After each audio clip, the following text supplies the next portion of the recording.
Welcome back to another episode of NFT Catcher Podcast. We'd like to remind everybody that nothing on the show is meant as financial advice, and to please do your own research. Thank you, and enjoy the show. Now the subject is NFTs. They're known as non-fungible tokens, or NFTs. NFTs are exploding in popularity. This is a technology that will forever change the way people interact. So it is happening whether you understand it and like it or not. This phenomenon is moving. The digital. You have now joined Jenny from the blockchain and Michael Keene on the NFT Catcher Podcast. What's up, everyone, and welcome back to another episode of the NFT Catcher Podcast with me, Jenny from the blockchain, and my co-host, Michael Keene. For today's interview, we have ThankYouX joining us. He started out as a street artist, and now he is an accomplished and popular in real life and Web3 artist. And we actually shared the stage at VCon. So we got a lot to talk about today. ThankYouX, welcome to the show. Thank you for having me. Nice to see you guys. Yes, good to see you. I like the crummy squiggle hat. You're rocking that again. Yep. I have a couple of them. This one is my studio version where as you can tell, like there can be some extra paint splatters that get on there. And then the other one is when I wear it out. Nice. Oh yeah, you got to keep one fresh. I like that. Yep. Sotheby's will auction that hat off one day when it's got paint all over it. Hey, ooh, that's Right? good. Yeah. There you go. True. That's like a Snow Pro ThankYouX collab. Yeah. Well, he gave me both the hats. So yeah. Oh, did he? Oh, that's nice. Yeah. Also, I got this too. There you go. Oh, let's go. Wait, what is that? It's my squiggle. Is that a Polaroid? Yeah. He has You own that printer squiggle? Yeah, I own a squiggle, but he has this like Polaroid printer that prints out. So it prints out from his phone. Yeah, this is what it prints out, and he signs it for you and gives it to you if you own a squiggle. If he has it with him, yeah. That's cool. Actually, at VCon, I saw him with that. I feel like I might have even seen you getting that. I don't know, but No, that I got looks mine familiar. before that. Yeah. Psych. Well, okay, maybe I saw somebody else getting that, but I saw him with that Polaroid thing. I do not have a squiggle, but that is super cool. Gotta get a squiggle. I know they're like 11 ETH though. It's like so much. It's up there on the bucket list. It didn't crash like everything else. I know. Well, I mean, there's easier ways to get it. If you just post a phishing link and just scam someone's wallet. Oh my God, no. I was trying that. But I got a lot of stuff. Not any squiggles yet, though. I got a Just lot of good hack stuff. someone's Twitter, post a scam link, and then afterwards return all of the funds and just be like, sorry, I just wanted so-and-so's squiggle. Everyone else gets everything back. I hope you guys understand, Yeah. This is a satire podcast. Please do not take anything seriously. Put out of here by a third party. Oh my God, yes. Don't worry. Andy puts all the disclosure at the front. Like, Disclaimer, Perfect. yeah. Perfect. Andy's like, nothing. Don't listen to anything anybody's saying. Like, Yeah. We're just stupid. Nothing we say is good at all. Anyways, I'm please also listen. just AI, so this conversation isn't even real. I'm actually Morgan Freeman. Oh my God, plot Yeah. twist of the century.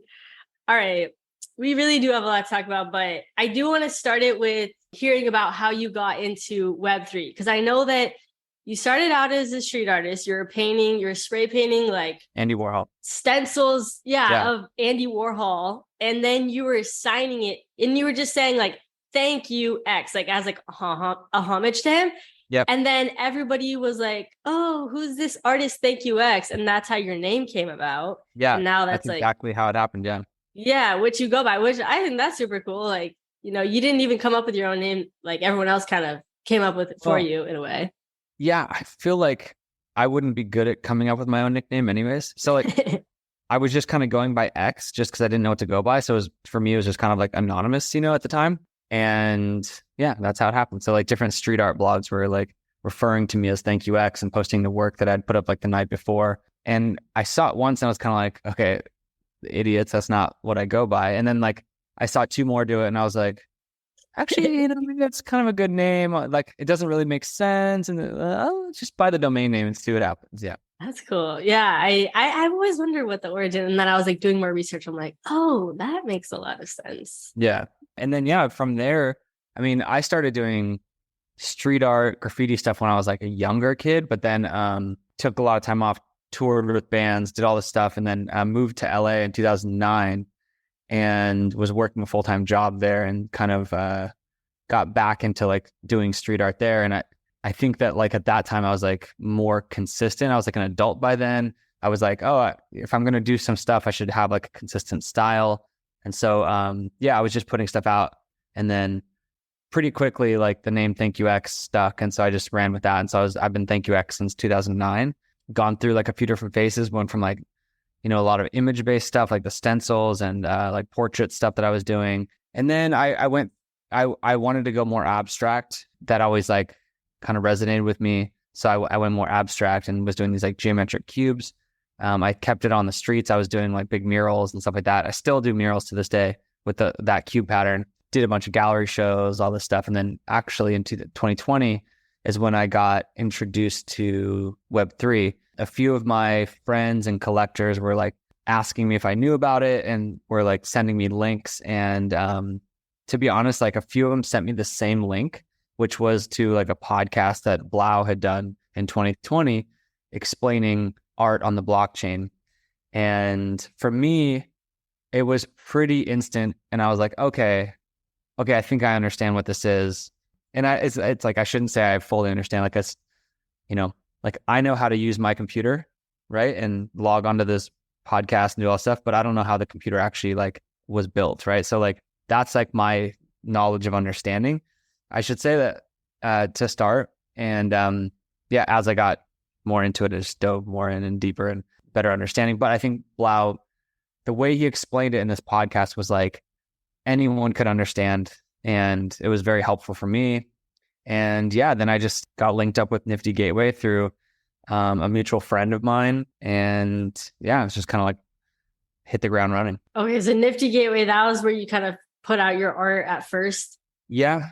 So in 2020, I minted my first NFT with JN Silva as a collaboration. And him and I were both looking at the space. I've told the story a couple times, but it's like him and I were both looking at the space. We both kind of got introduced to it, months before that. And we were just looking at the space. We were looking at Super Rare, Don't Buy Meme, Nifty Gateway, OpenSea. And we were just kind of like looking at what was happening. We mostly were looking at Super Rare and OpenSea, Super Rare and Nifty Gateway, because they seem to be focusing on like art. But at the same time, we didn't really see anything that represented like our art.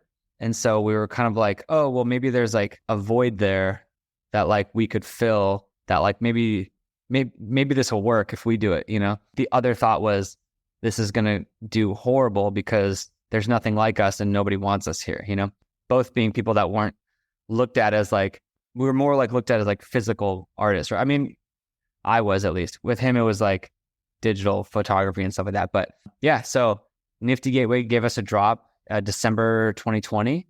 We had locked it in end of October or something like that. And then what had happened is there was a huge Beeple sale. So then we heard Beeple was doing a sale. I think it was November. And we're like, oh, wow, like Beeple. And I'd known of Beeple for like years because I've done like art direction for tours and had friends, bands, and DJs that have used his artwork. And he was kind of like always known as like the king of that space. And so when I found that out, I was like, wow, that's going to be like a really big deal, because he's actually like an already established name in like the digital world. I wonder how that's going to carry over to like people caring about buying it and all this stuff. And so we looked at that sale, and I think it did like 3.2 million or something like that in sales. He did like a 2 or 3 day drop in November 2020. And we were like, holy shit, I can't believe that just made $3 million. This is insane. And we had two thoughts on that as well. I was like, okay, cool. Well, that was all the money in the space, right? All the money just went to Beeple. That's it. We'll pick up some like crumbs after that. The other thought was like, this could be a catalyst for a bigger thing that's coming, which is like, oh, well, he did it, and he's such a big name that there will be a ripple effect after that. And everyone is going to swarm to Nifty Gateway to try and also get a drop, which is what happened. And so we were like, we basically felt like Indiana Jones, like sliding under the thing, but grabbing our hat. And then like the door is the Beeple drop, being like, oh, wow, like if that Beeple drop happened and then we saw it, then it'd be much harder to get through that doorway. We just happened to already have it booked. Like, thank God for paying attention to things, and having intention of doing this regardless of like even seeing that number, like be a possibility. Because if it wasn't for that, then we wouldn't have got the drop when we did, at least. I don't know, maybe in the future, but yeah. Damn, that's crazy. Yeah. And then actually like another side thing, like I have a lot of ties to Beeple. We've met a bunch of times and he's like a great dude, but like, I wouldn't say I'm like friends with him, but we're like friendly, you know?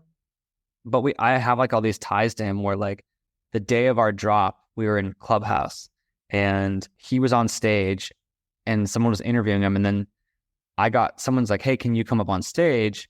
Because I'd been very active in Clubhouse for like since like, you know, a couple months before that. And I got asked to come on stage because they were interviewing people about like his drop that he did. And it was like weeks after he did his drop or something, or like maybe a week after. I think it was his first time on Clubhouse. And so he kind of doesn't know what's going on the stage. He's like, yeah, let's get some people up here, you know? The host, Lady Phoenix, was like, yeah, I wanted to bring Ryan up because he actually has a drop today on Nifty Gateway. And so like, I just thought it'd be cool. Like, we should just talk about that maybe. And it was like the first time I'd ever in my life seen any sort of like promotion for it became this like, oh, wow, tell us about the drop. Tell us what this is. Oh, you're working with Jay and Silva. Let's get Jay and Silva up here. Let's talk about it. And it was like this kind of thing that like in a way created what is now like, you know, a Twitter space drop room kind of format. Really happened in those early days of like organic, like, oh, wait, oh, he's on Nifty Gateway. Speaking of Nifty, we should bring these people up. They have a drop today. And it was just like coincidence, but people was just like, oh, cool. I can't wait to check it out. And like, there would just happen to be a lot of people paying attention to Beeple. Therefore, like a lot of people paid attention to us because of the proxy with him. And so like our drop did great that day. And so that was our first drop. And like right after that drop, I remember Nifty Gateway like sent us both a text message and was like, hey, can you guys do another drop? Like, let's in now. And I was like, okay. We're like, hell yeah. But we're like, damn, that was like, you know, it was a lot of work to concept and everything. Like the first one, like, what are we going to do now kind of thing? And so we're like, all right, give us a couple months. You know, we don't want to rush it. And then so we booked the next date for March 11th, which felt like enough time. Coincidentally, all this stuff, like in the meantime, we were like helping, you know, we saw that format work of like, wow, wait, why don't we bring people up and start talking about their stuff when they have it coming out? So like we were becoming friends with all these other artists. And like, because we were working on our own drop, but nothing to like really talk about, we were like, well, let's talk about other artists because the space was so exciting. So we were bringing like Fuck Render on stage. We had like Too Much Lag, Mad Dog Jones, like we would do Blau. We would just like have everyone come up on stage and we would like co-host or like, you know, whatever. Me and Jan were very active. So between December 30th and March 11th, we were in Clubhouse every day for hours, hosting our friends, just joining friends' rooms to like help promote them or whatever, or just like kind of like geek out and talk about blockchain, NFTs and like what was possible and like help educate other artists. So on March 11th, it just happens to fall on the day of Beeple's Christie's sale, same day. So Beeple's $69 million Christie's sale closes at like 9 a.m. or 10 a.m. that morning of March 11th. And again, we're like, me and Jen are like, well, great. Like that's everything. Like all the attention is going to go to Beeple today. We're going to be like left in the shadow, this and that. You know, this big wave had already come and we watched our friends like really just thrive in that moment. And we kind of helped them, but like, you know, our moment isn't going to happen.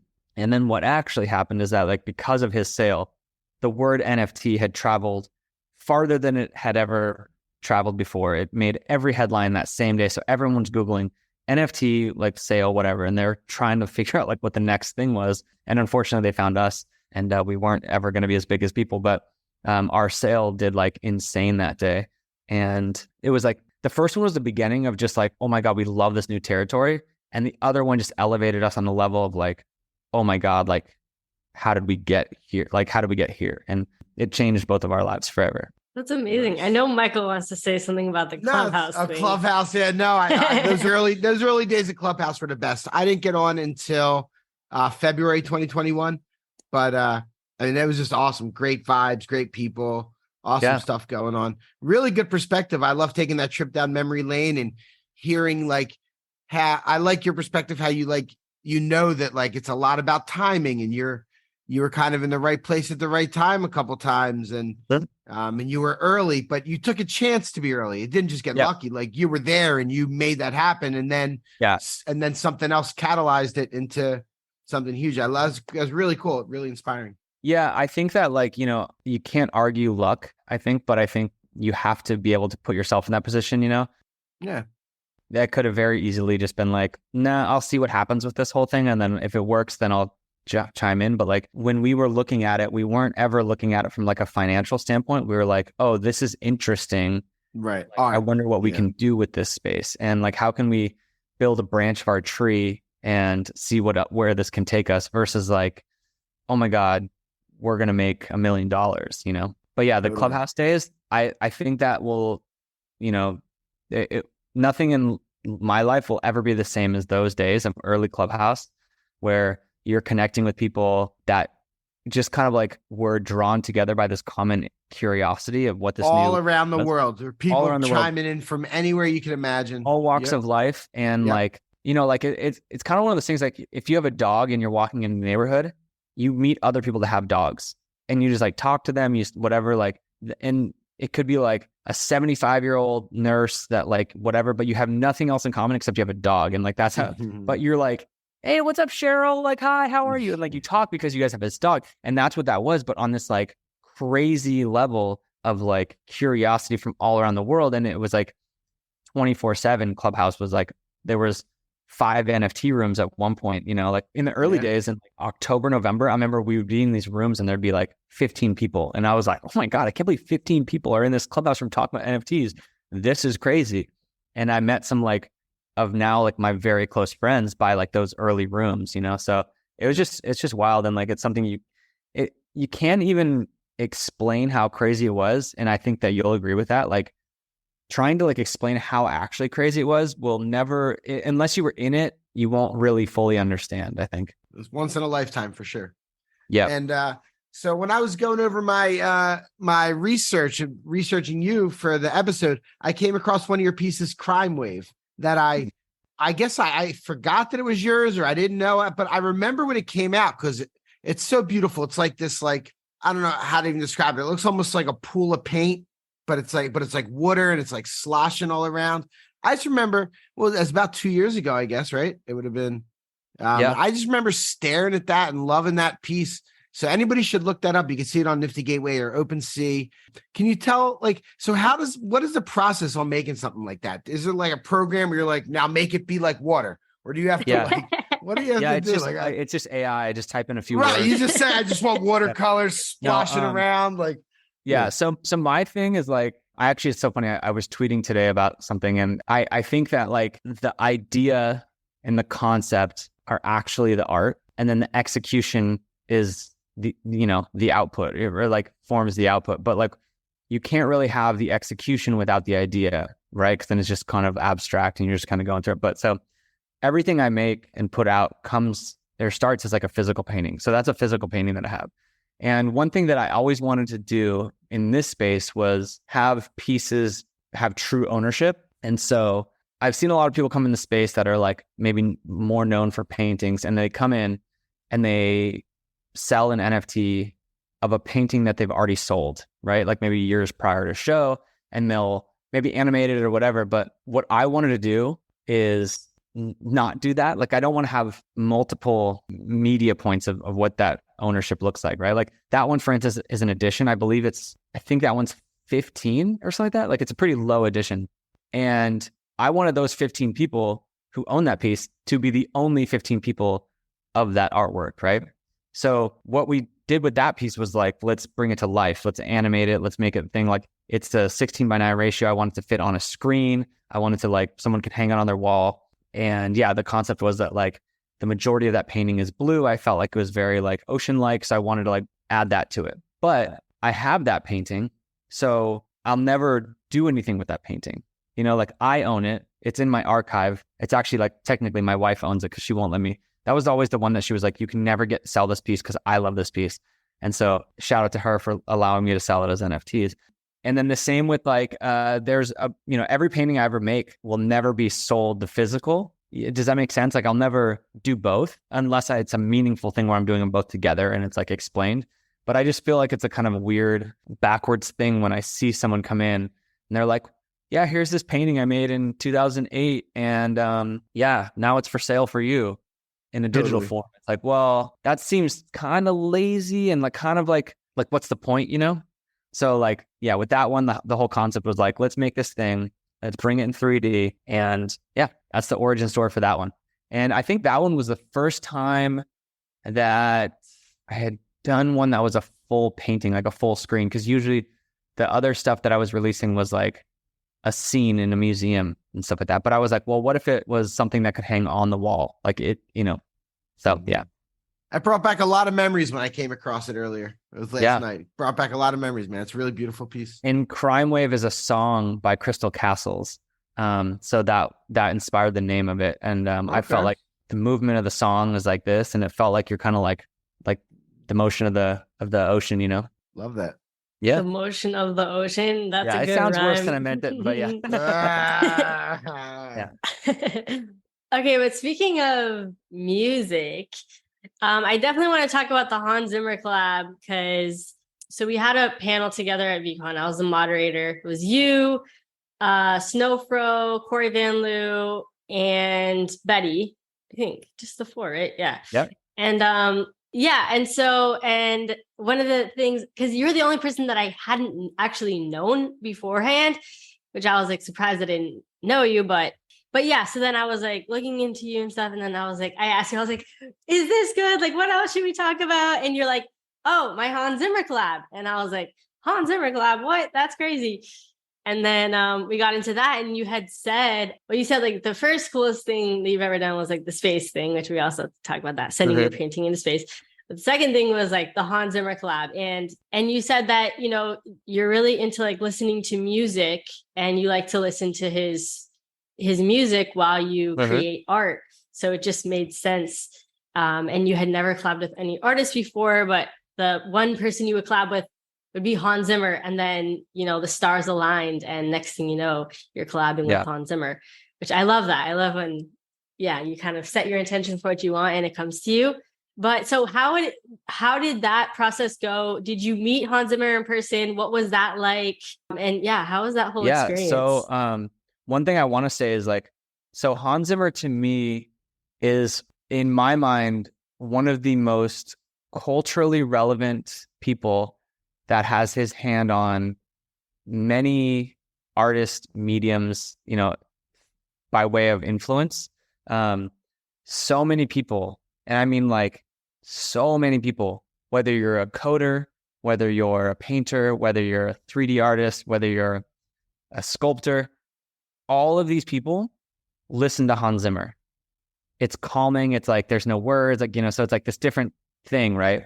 And so there's I think arguably he could be the biggest or the one that does this, but so his influence isn't really recognized, right? And it's similar to why I used to put out Thank You to Andy, because Warhol's color schemes, his business tactics, his repetition, every artist uses an element of that without saying it, in a lot of time it'll be subconscious, but for Hans Zimmer, so many people create work to his music that he has his hand on everything, whether it's clothing, all these different things. And that was always this fascinating thing in my mind. I would meet all these people, and so many people would say that they listen to Hans Zimmer. And I'm not unique by listening to Hans Zimmer by any means, but for me, I wanted to only work with him because that was just the authentic person that I actually listened to. I was, I did get offers from honestly, probably hundreds of musicians during that time, but I just didn't, I connected with them personally, but my art didn't connect with them because there was no it was just me driving my car listening to that artist. But when I don't drive listening to Hans Zimmer, I paint to Hans Zimmer. And so when you're listening to Hans Zimmer, whether you're creating something, whatever, whether you're reading, typing, blah, blah, blah, the music that you're listening to, let's say it's Interstellar or Inception, you're not thinking of the scene from Interstellar when that's happening. The music is specifically custom to what you're creating in that moment. So when it's Cornfield Chase comes on, you're painting, you're oh my God, he meant to do this because of this red stroke right here. And, that's what you tell yourself, And so, I told my agent, Leslie, was hey, you're getting these offers for, musicians and da-da-da.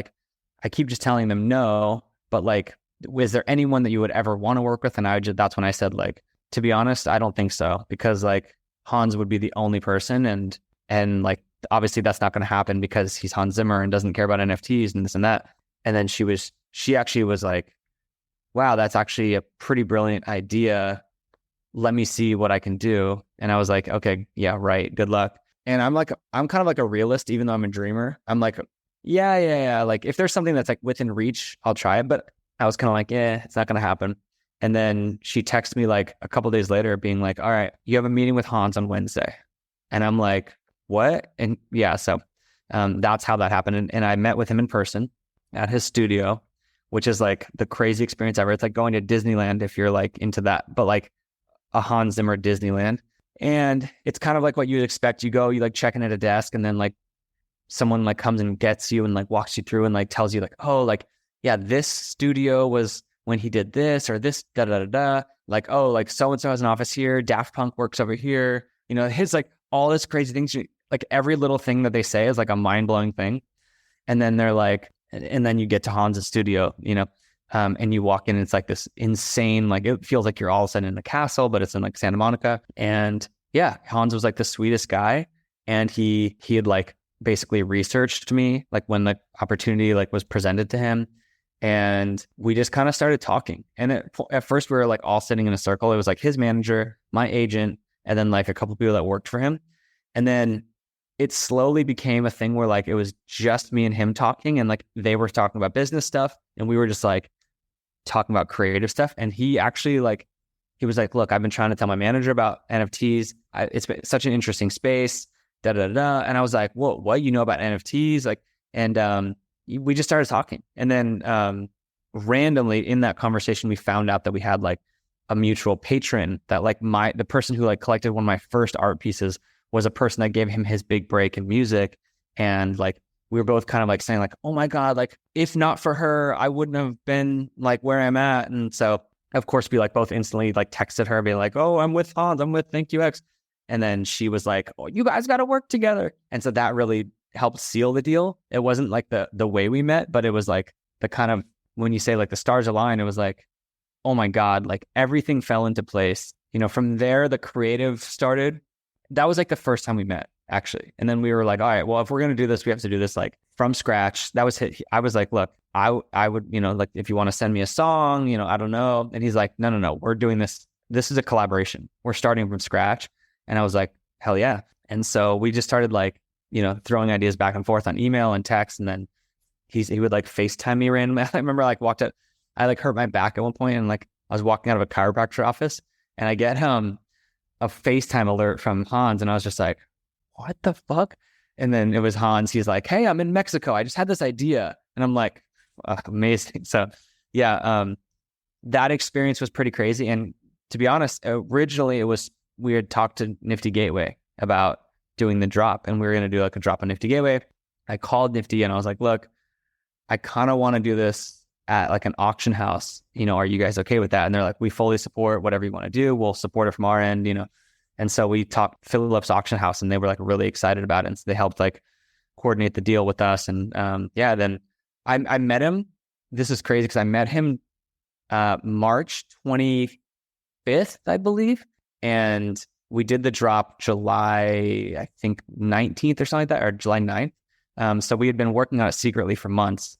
The thing I like about him, he's all about like, you know, interactive, like let's like the community, like we have to like have them be part of this and da da da da. So like, and I'm the same way. So we kind of came up with this plan to like, well, let's tweet something, like I'll tweet something and then you retweet it. And then the community will just go crazy when they see this, that you're retweeting me. I basically tweeted like that I was never going to do a music collaboration. And then he retweeted it and was like, don't you want to hear what your art sounds like? And then like that just blew up and like went viral. And everyone was like, oh, you have to collab with him. You have to collab. But it was just like already in the works. There's like this whole funny thing that we planned. And it worked. It worked perfectly. And we were texting on the back and being like, great. You know, oh, this is great. And then like, you know, a month after that, we were like, all right, you know, because then we were radio silent. We were like, all right, let's not play into it too much. Let's just have that be a thing. And then a month later, we announced like Phillips. And then we called it Sound of Color. Wow, that was great. We got the full story. That was amazing. I really feel like I was like in there, like, oh, in the studio, like doing all the stuff. Like, that's so awesome. And Magical. Yeah, it sounds magical. Magical. That's it a really good word. was. And like, I think that there was different things where like I would like send him an email with like, okay, here's the kind of loose concepts I'm going with. And I don't like putting too much of a concept on it because like both of our thing that we talked about is that like when you hear a Hans Zimmer track, it's like you can hear the story, right? But that story for you, Jenny, is different than the story that I'm hearing, right? Because words like it's whatever we're telling ourselves in our head, like that sound is for. And that's the same with my paintings. Like you look at my painting and like you see different things, you feel different things. But if I told you everything that it was, it would be less interesting to us. So we both tell these like abstract stories and leave it up. And the reason we liked involving the community was like it's up to the listener. They are a part of this by way of like what it means to them, right? If you give them the whole script, then it's just us, and then we're telling you what this is. So we wanted to have like this loose kind of concept, and we would send ideas back and forth, and he would send me like a piano lead, and then I'm going to add strings to this part, and da da da. Like, what do you think of this? Like, and then he recorded like me painting in my studio, for instance. Like, so you'd hear like brush strokes, and like there's like one part where there's like a spray paint can that I shake and like I spray, and like that's like muffled into the song, and it's like something that I never thought, but like he was like, "No, you're a writer on the song now," and I'm like, "No, I'm not." He's like, "No, you are," and I'm like, "All right, if he tells me I'm a writer on the song, then I'm a writer on the song." So yeah. Can somebody just be like, "Hey Alexa, play no, because the song"? We had talked about it. There was many conversations of like, should we release this? I think ultimately it came down to like someone's buying the one of this, and so like that person gets to own this. And we've had conversations with the person who bought like the full length main one, and he is open to us releasing it on Spotify. It just comes down to like if we want to do it or not. Like it could happen. I think so much time has passed at this point that it's like, is it worth it now? Like to even do it? Like, does it confuse people? So, but if it does, it will say Hans Zimmer featuring ThankYouX. That was agreed upon, which is cool. But right now, like the NFT is kind of ThankYouX featuring Hans Zimmer, which is cool. So it's like we're lending each other kind of stuff. But if you Google it, you can listen to it on OpenSea and stuff like that. Like you can hear the full length. So yeah, the full is called. The full length one is just called In Search Of. I heard OpenSea audio is top notch. OpenSea. Yeah, make sure you put on those Bang & Olufsen headphones. You gotta spend a pretty penny on the headphones, and then it's gonna sound right. Yeah.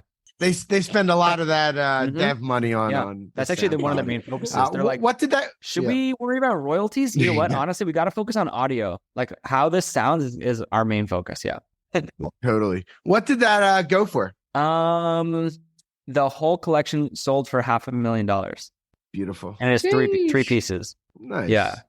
Amazing. We'll link it in the show notes, you guys, so you can hear it. That's really cool. What a story. Yeah. I mean, yeah, it was an incredible experience. And like, to be honest, we have had conversations of like doing a follow-up, but then I think ultimately we were like, we're all so pleased with it that like, do we ruin it by trying to beat it or do a different way, So we haven't, at least at this point, come up with an idea better than what we did. And so we're kind of just like, there's no reason to tarnish it. Let's just chill. Wait till the market comes back. Honestly, that's not even an issue. No, I'm not suggesting that's a joke. Well, when we did our auction, it was like, at that time, it was like a very bear market. So like, it was July 2021. And at that time, it was just like, everyone was like, oh, it's over. It's done. It's this and that, So yeah. Yeah, I remember that summer. Yeah. And it came back in the fall. I remember that summer. But we didn't care. We were like, look, this isn't we weren't doing this for the money. And I think that like any artist is not doing it. Like money is a good factor, right? Like we all want to be paid and all that stuff. And like, yeah, like being able to sell something for a good amount of money is an amazing thing. But like the concept for me was like, holy shit, I get to work with Hans Zimmer. And to be honest, having that was my foot in the door for like real traditional world. Like I had done art shows, for 10 years before that, but they were like great art shows, but like it's a different level when you're doing something at Phillips Auction House or Sotheby's or Christie's. And then now all of a sudden you're like being looked at by these like traditional, collectors and stuff. So yeah, that was my first time stepping my feet into that world. That's amazing. I think it's amazing. Yeah, I think it's amazing. You just threw the name Hans Zimmer out there. He's like literally one of the most accomplished. Now I want to listen to his of all time. Yeah, Alexa, play. and they're like, yeah, we got you. We got a meeting with him. That's pretty neat. That's pretty neat. And it sounds like he's really cool. He, too. honestly, that's good stuff. Is really cool. Yeah. And I'll tell you how cool he is. So the reason I know that we met on March 25th and it's burned into my brain is because my son was born the following day. So I was finishing up. My son's birthday is March 26th. Just he's 7. There you go. How old is A little over 2. So got you. So yeah, I meet Hans that same night. My wife's like, "Hey, it's happening." And I'm like, "Oh shit." So we go, whatever. Anyways, Hans Zimmer sends a care package. I just met this guy, but we had bonded about like my wife is pregnant, this and that. And then he's like, your life's about to change. He's like a dad and like he loves being a dad. It's like he sends me this care package and it's like, you know, these like special woven blankets that he's like, this might seem like a weird gift, but these are these blankets that like my son absolutely loved. And it was like handmade by this person. And so I wanted to like buy these for you and give it. And like, it was this whole thing. And like, I was like, that is the coolest thing I've ever seen. And the way he wrote my wife's name, her name's Eden. He wrote like capital E, D, and then like the music note E, N, because she's also in music. And so like he wrote that in the thing, and I was just all these details, and I was like, Hans Zimmer is the coolest motherfucker ever. And like he thought like I should send him a gift basket. Like he basically knew. Like none of my friends, like I'm like one of my first friends to have like a kid, like one of my close friends, and none of them sent me like gifts or anything. Like you really, you know, like, but he's like, no, I know that this is good. And I was like, damn, like it's just like to this day it blows my mind that my son has a blanket from Hans Zimmer. Like I don't even have a blanket from Hans Zimmer, but my son does. I was gonna say, did you let your son have it or did you like frame it? I mean, I'm trying to sell it on eBay, but yeah. Yeah, that'd be kind of messed up if you didn't give it to your son. Yeah, you know, it's crazy. And like Hans Zimmer blanket. Yeah, coming to Etsy soon. Yeah, like he's got a whole line coming out. No, like that was just like a magical moment for me, and really helped kind of like build what I was already creating in this space, which was like my whole concept for this space was like I always look at it from like a conceptual lens because you're like, well, I'm a painter, right? Like so, like I make a painting normally and I sell that painting. But like this is a whole new world where all of these things could be possible. There's no real ceiling on anything. So like what's the craziest concept that you can come up with? And let's figure out how to make that happen, you know? So, okay, I don't know dev work, right? I can't build a smart contract. Okay, well, guess what? I'm going to team up with this guy named Richard who I met, and he's going to help build me a smart contract, right? So like just things like that. And I couldn't do that on my own. And Richard couldn't do the art on his own. So we can collaborate and do this whole thing. So I think that that's the space there. That's like one of the things I love about the space is like collaboration. And if there's something that like I can visually see, but I don't know how to get there fully, I can be like, does anybody know how to do this? I need to get to this point. Can you help me with this? I'll help you with this. Da, da, da, da. And it's kind of this magical thing where everyone's like kind of working towards this goal of like, we're in this new frontier, like what can be done, you know? Totally. I would love to talk about another magical thing, which is you sending a painting into space. Yeah. So on our panel, you were like, it's about to go into space. So it hadn't gone into space yet. And then I saw on Twitter that it already went into space. And yeah, I would love to kind of hear about that experience. It had a, 14 by 14 inch painting. Yeah. And they like rolled it up and sent it into space. And yeah. Well, so that story is very crazy and cool. The funniest part about that story is how that like conversation started, which was I sold a painting to Elon Musk in like 2017 or something like that. Random name drop. Yeah. Casual. No big deal. This was the old Elon Musk, and very much respected Elon Musk at the time and was like very big fan of him. And when his team had reached out to me being like, hey, you know, we want this work and da-da-da, I was like over the moon and I was like, okay, hell yeah, like let's do it.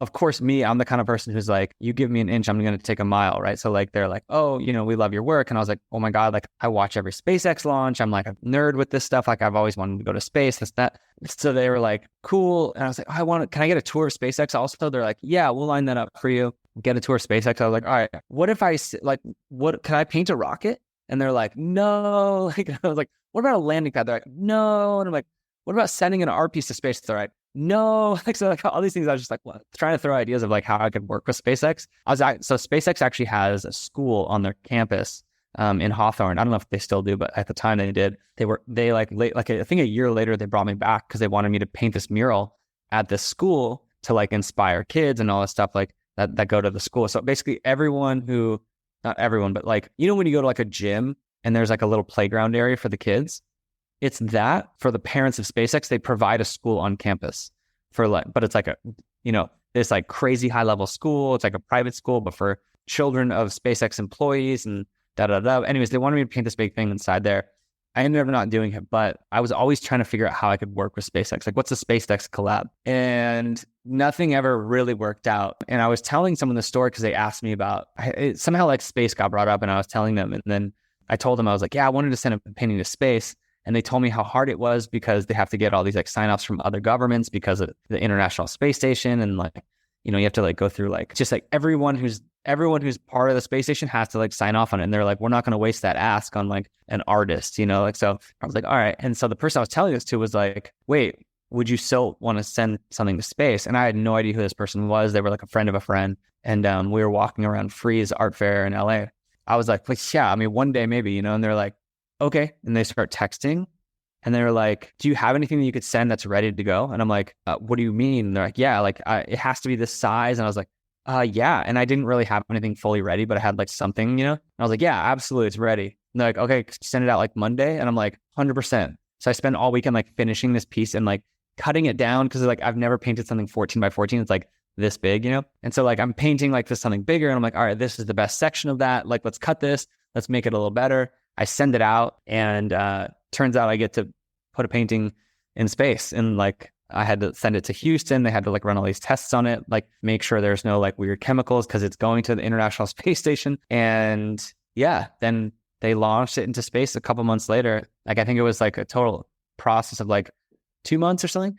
And they sent it to space, flew from VCon after our thing, Florida to Cape Canaveral to see the launch go to space, which was like an incredible experience.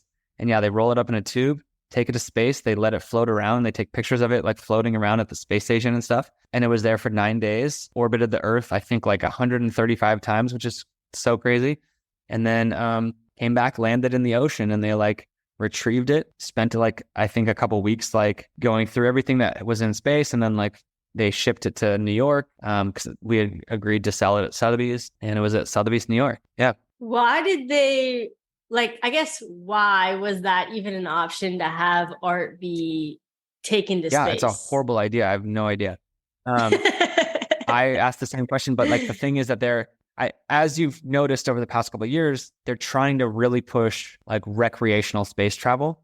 Now, what that means now is like if you're a multi-millionaire, billionaire, you can go to space, But I think the end goal is to make space more culturally relevant, like you look over the last 10 years, how many like streetwear collabs NASA has done, they've done like, collabs with like Supreme or something like that, So they're trying to be culturally relevant to the next generation of kids, I think. So they're just trying to do all these different things that kind of gets different attention. And yeah, like, so it was with Axiom, and I think Axiom's goal eventually, and it's like, how like SpaceX's goal is to like, let's live on Mars. Axiom's goal is like, I might butcher this and get this wrong, but it's essentially like, let's be able to go to orbit and have there be some sort of like, recreational space station there. That's like, I would equate it to like a hotel type thing where you could like spend a weekend in space and then come back down. Like, so like a top golf. You can hit some balls. We're going to spend a couple of days. Hit some balls into the ether. Come back down. Yeah.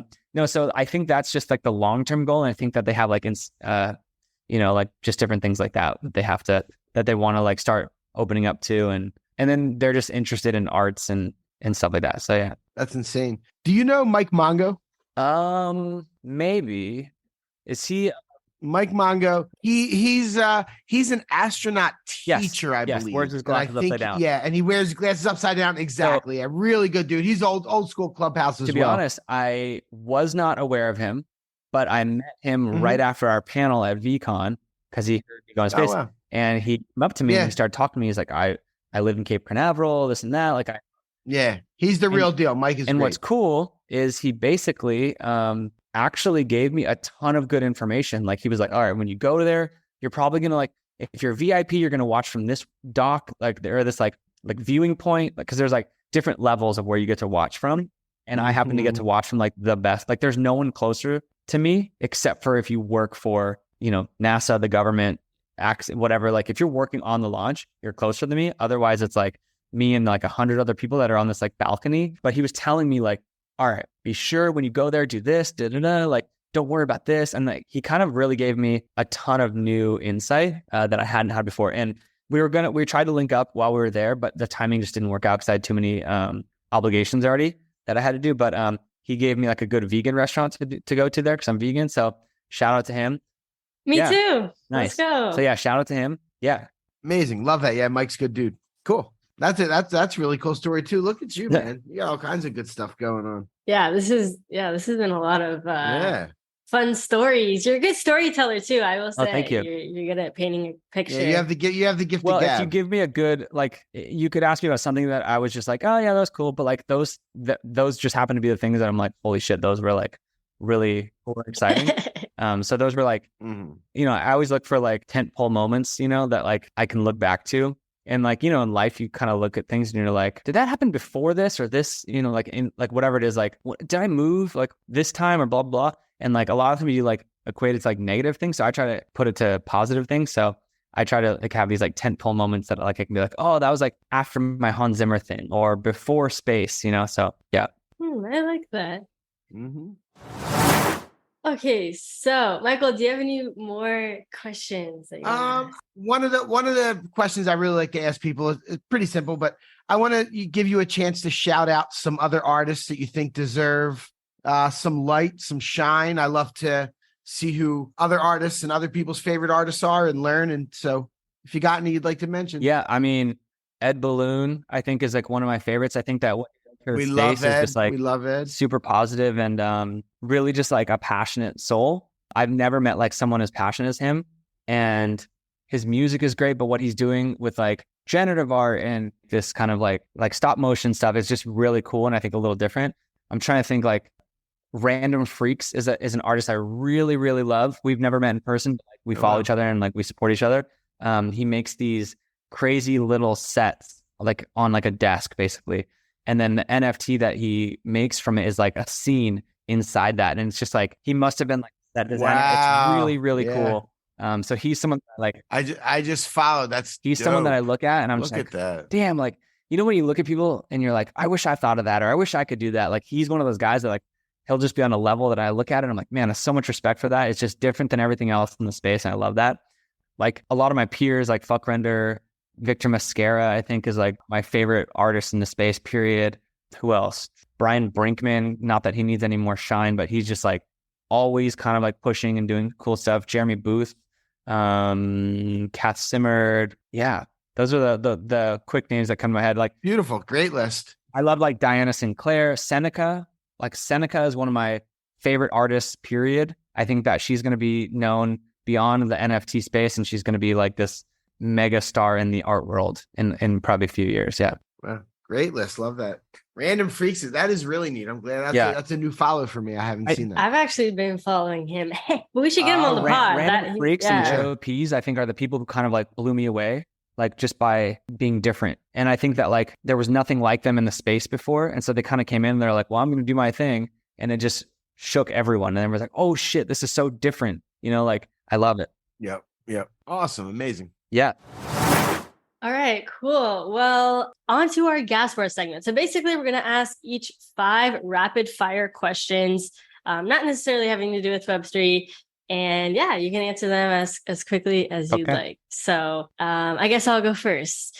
What is something on your bucket list? I think going to space is interesting, but I don't want to do it anytime soon because I have a child and I want it to be more of a normal thing.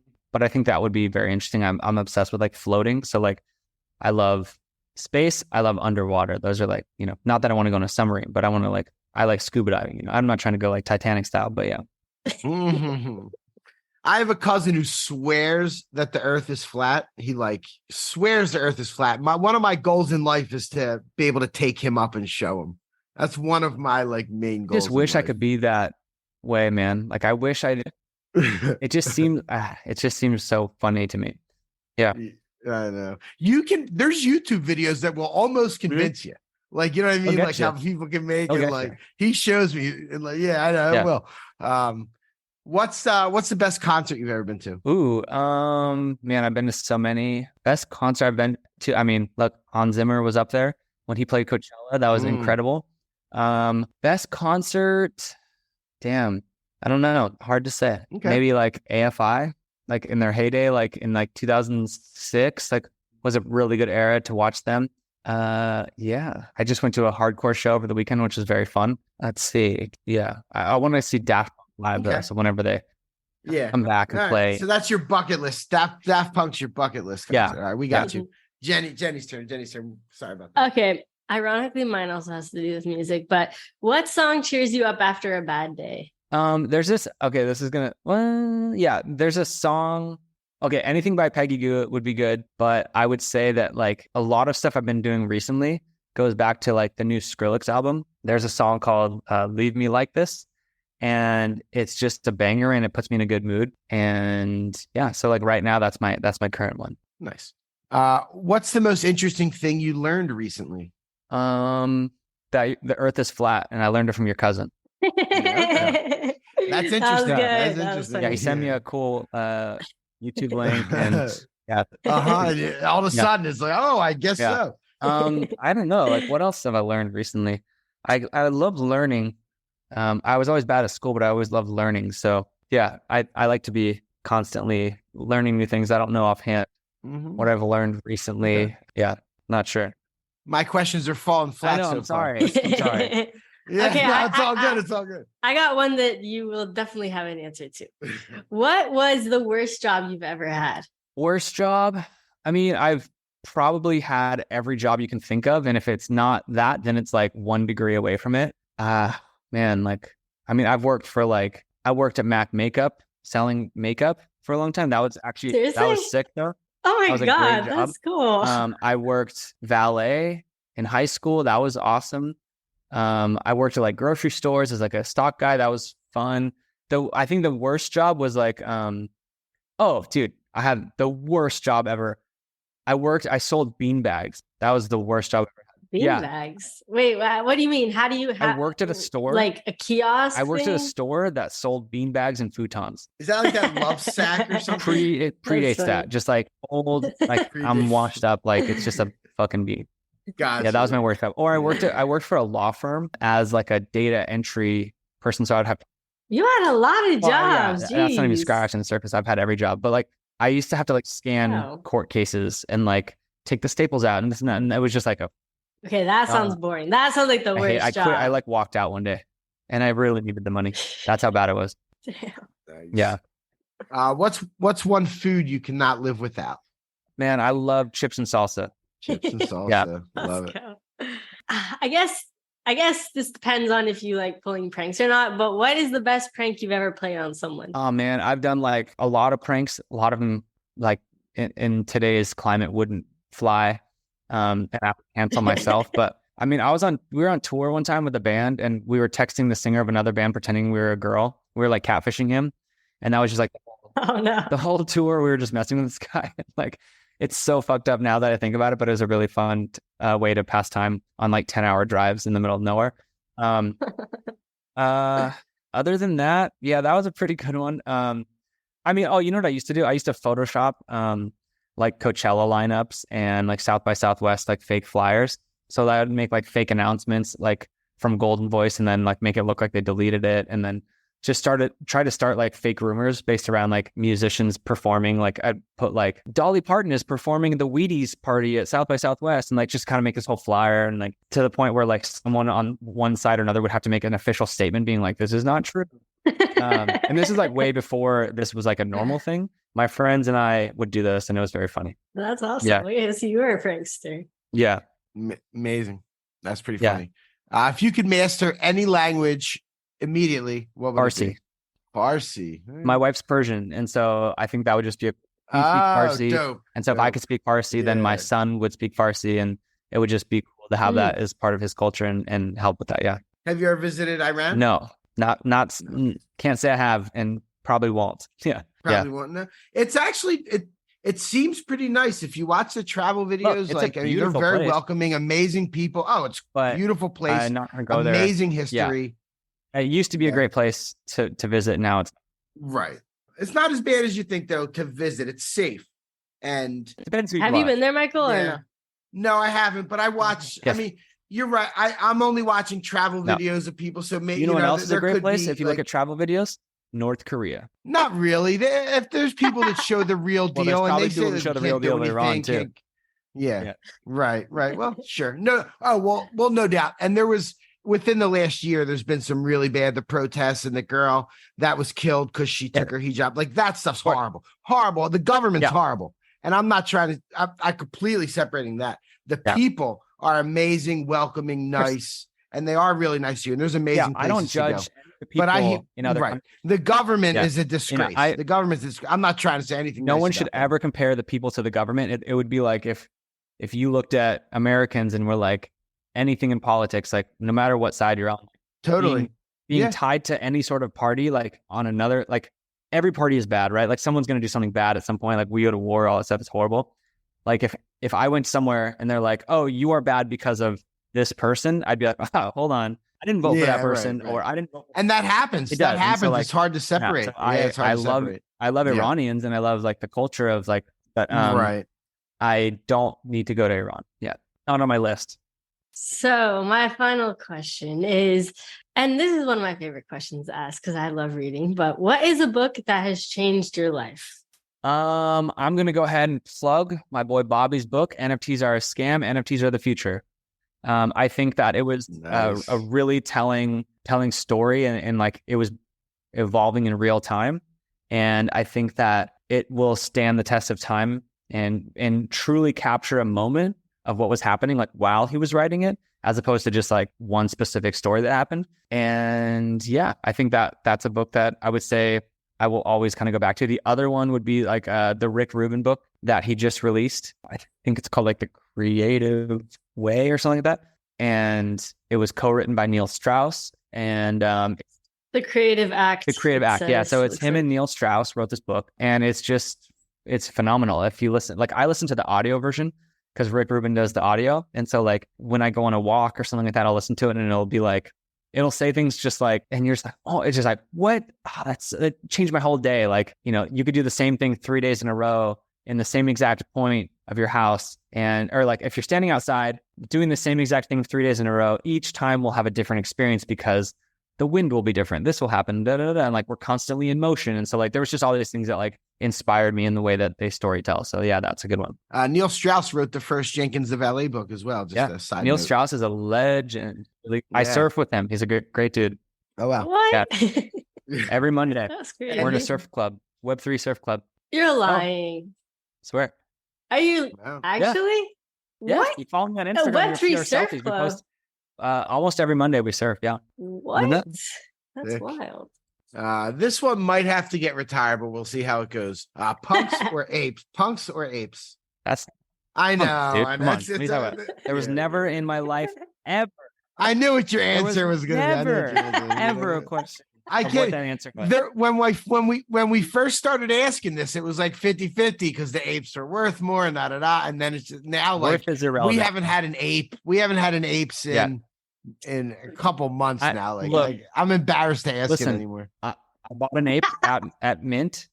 I sold an ape. Yeah. Nothing against the apes, but like the price of something isn't the reason why I would pick something. There's like no doubt. There's a deeper, rich history behind the punks, in my opinion. But I do respect a lot of what Yuga has built, and like what they were able to build around the apes, I think is a very impressive thing. But I actually think it's also an unfair question because I don't think that like pitting them together is the actual answer. It's like in pop music when you're like, do you like this female singer or this female singer? And like, it makes those two female singers like beef with each other kind of thing. Or they kind of like pit them together. So I don't think that it's a punk versus apes kind of thing. I just think that, in my opinion, there's no comparison to punks, period. I would say that like apes, you could compare it to like doodles and azukis and stuff like that of being like the king of those. But then punks is just like stays at the top. Yeah. Yeah. Punks has some that's the way it's loyal gonna ride or be. dies, honestly. Like, And I've truly. had 2 punks and I still own one. So Hey. yeah. Okay, we'll officially retire that question. Especially after that look I got. Jeez. After that explanation, Yes, Michael, you yes, have yes. to retire it I now. know. Where like the Yeah, he just ended that question. did you see that interview where Charlemagne the God is asking Soldier Boy about Drake? And he goes, Drake? Like, because he's asking like with the similarity. Oh, and he yeah. goes, like, And he's like, Drake he stole my copied whole me or flow. whatever. Yeah. Soldier Boy. I did see that. That's how I felt in that moment. Like, apes. Yeah, pretty much. That is Yeah. funny. No, Oh my yeah. gosh. I would say punks are king. They're just fun. Punks are They're just king. cool. Yeah. They're just cool without having to Seems be like cool, it. without having to try. Yeah. I agree. They're still on my bucket list to get one eventually, hopefully. All right. So, yes, we are wrapping this up. Thank you so much, ThankYouX, Yeah. for joining us on this episode. Thank you for having me. It was a fun time, and look forward to seeing you guys in person soon. Yeah, the next event, whatever that may be. And yeah, without further ado, thank you so much for tuning into this episode of the NFT Catcher podcast, and we'll catch you in the next one. Peace.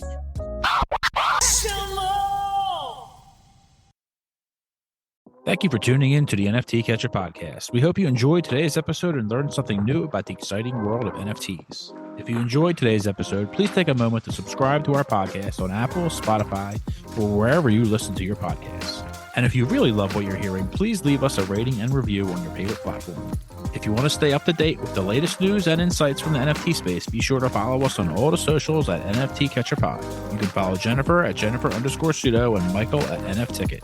I'm your producer, Andy, and I'm at AJC254. Our theme song's by It's Just Los. We always appreciate your feedback and support, which helps us reach more people and bring you informative and engaging content about NFTs. We look forward to bringing you more great NFT content in future episodes. Thanks for listening. Peace.